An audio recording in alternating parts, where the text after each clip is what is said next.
We all mourn whenever our favorite bands break up or go on hiatus or make us wait 10,000 days in between albums. Shots fired. But it does open up the opportunity for the comeback album, for a band to reunite and release a studio record sometimes years after their last one was released. Now, we're going to be a bit specific with this list. This is all going to be albums that have come off of either breakups or extended hiatuses of usually 8 years or more.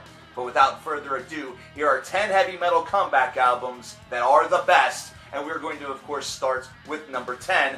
Number 10 is Maudlin of the Well with Part the Second.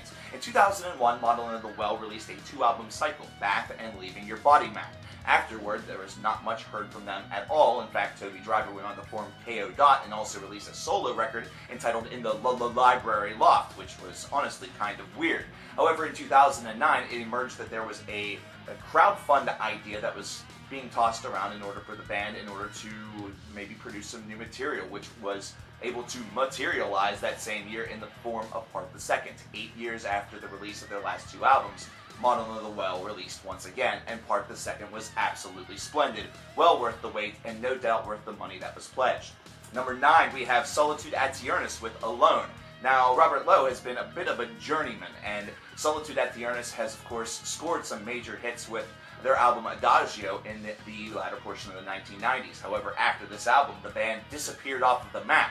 Robert Lowe would eventually go on to be the frontman of Candlemass for a time. However, whenever Alone surfaced in 2006, there was quite the buzz that was created in the Doom community, and it definitely delivered. It wasn't quite as magical as Adagio, but considering the amount of time that had passed between releases, we were more than satisfied. In fact, we ate this shit up like candy.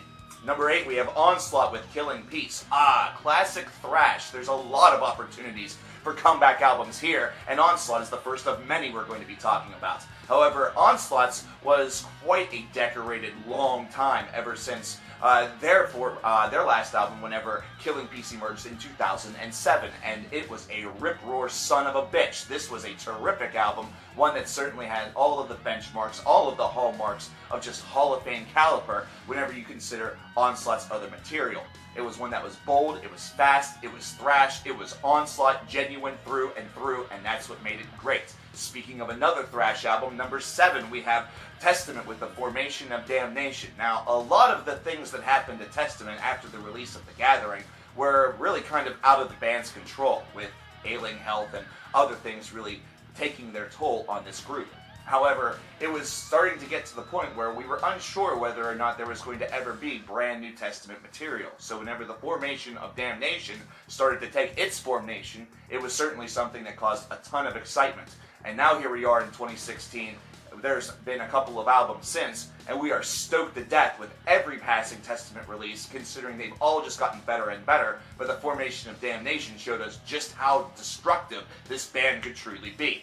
Number 6, we have Accept with Blood of the Nations. Nobody expected that this band was going to be able to recover from some of their really poor material from the 1990s that eventually led to an implosion. However, you just revive the band, get a brand new singer who has a hell of a brand new attitude, and Blood of the Nations really reminded us that Accept kicked ass, and they've recorded and released subsequent albums that have proven that as well. This is definitely Accept with a brand new attitude. This is heavy metal that has a lot more punch, a lot more bite, takes a little bit of a cue from a band such as Saxon, and this band, all of a sudden, Accept, has had second life.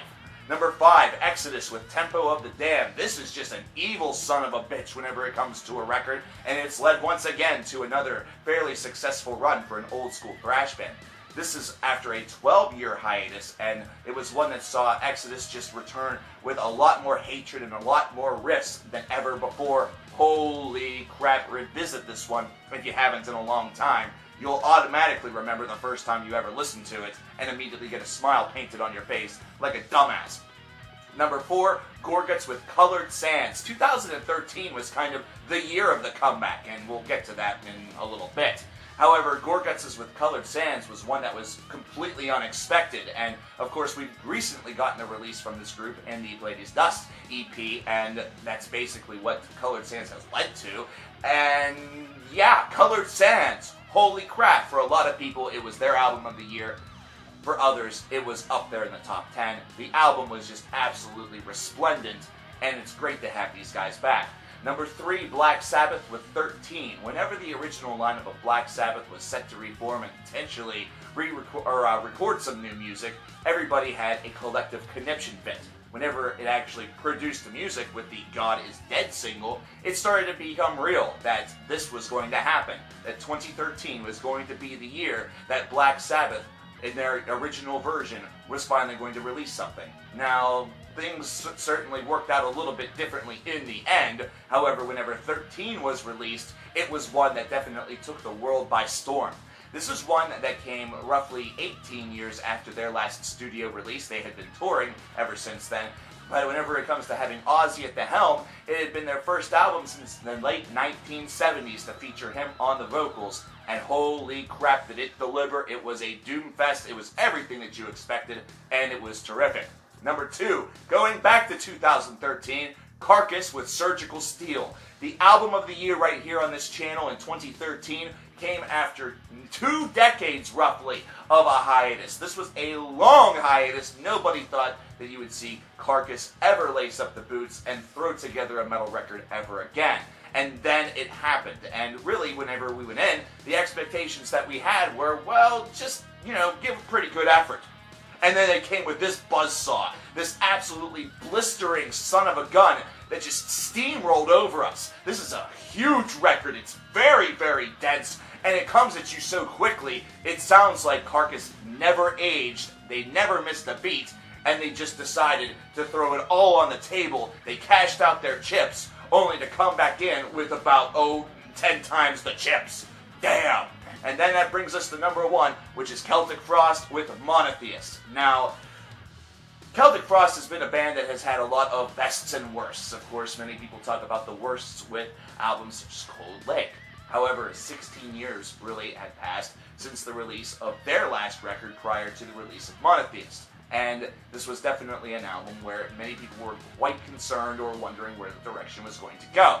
They had broken up for quite a long period of time and were finally deciding to get back together. Nobody really knew exactly where their mindset was. And then MONOTHEIST was revealed, and then MONOTHEIST was heard, and holy crap, it's again kind of like Accept, a band that has gotten a bit of a spiritual reawakening and somehow has come back with a much different attitude than ever before. This was one of the darkest records of that year, and that includes some of the albums from Black and Death and, all the different metal groups or metal styles that are associated with darkness. This is just pure darkness, though, unadulterated, just depression and angst and nihilism. It's crazy good.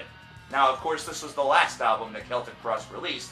However, we can still revisit that same darkness each and every time Tom and the boys decide to release a Triptychon album. Well, there you have it, ladies and gentlemen. 10 of the best comeback metal albums of all time. Do you agree with this list? Let us know in the comments below. If you think that there was one that's better, let us know down there as well. And don't forget to like and subscribe. My name is CoverKillerNation, and I will talk to you guys next time. Take care.